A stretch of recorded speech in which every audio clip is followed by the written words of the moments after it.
सूरह की शुरुआत बिस्मिल्लाह से होती है, लेकिन जब आप कुरान को गहराई से देखते हैं तो एक अद्भुत डिजाइन सामने आता है। सूरह अत-तौबा की शुरुआत में बिस्मिल्लाह नहीं है, यानी यहाँ एक जगह कमी दिखाई देती है, लेकिन उसी कमी को पूरा करने के लिए सूरह अन-नम्ल में बिस्मिल्लाह एक अतिरिक्त बार आती है।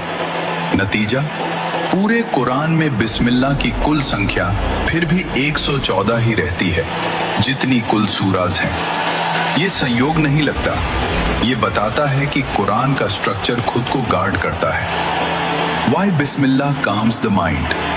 साइकोलॉजी कहती है, जिस शब्द से आप किसी काम की शुरुआत करते हैं, वही आपके ब्रेन का इमोशनल टोन सेट करता है।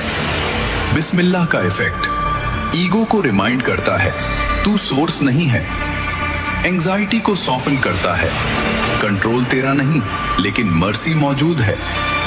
इंटेंशन को अलाइन करता है, इसलिए इस्लाम कहता है हर काम बिस्मिल्लाह से शुरू करो।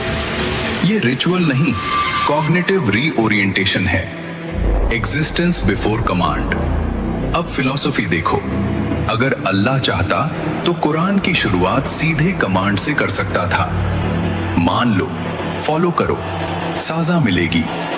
लेकिन ऐसा नहीं किया, पहले बताया मैं कौन हूं। फिलॉसफी का रूल है, रिलेशनशिप से पहले रिकॉग्निशन होता है।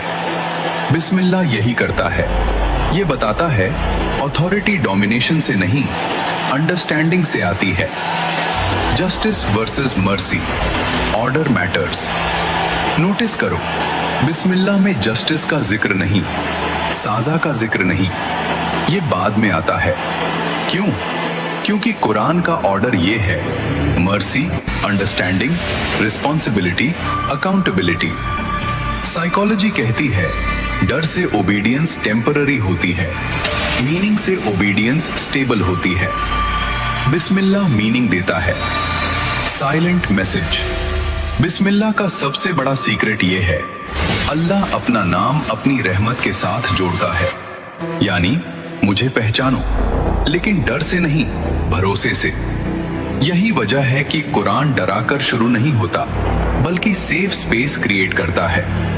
बिस्मिल्लाह सिर्फ एक लाइन नहीं है, ये कुरान का न्यूमेरिकल गेट है, रियलिटी का फिलोसॉफिकल एंट्री पॉइंट है, माइंड का साइकोलॉजिकल रीसेट है। साइंस की भाषा में इनिशियल कंडीशन है। जो इंसान बिस्मिल्लाह को समझ गया, उसके लिए कुरान पढ़ना नहीं, अनफोल्ड होना शुरू होता है। कुरान का पहला लफ्ज इंसान को यह नहीं बताता कि अल्लाह कितना पावरफुल है, बल्कि यह बताता है कि अल्लाह से डरने से पहले अल्लाह को समझना जरूरी है।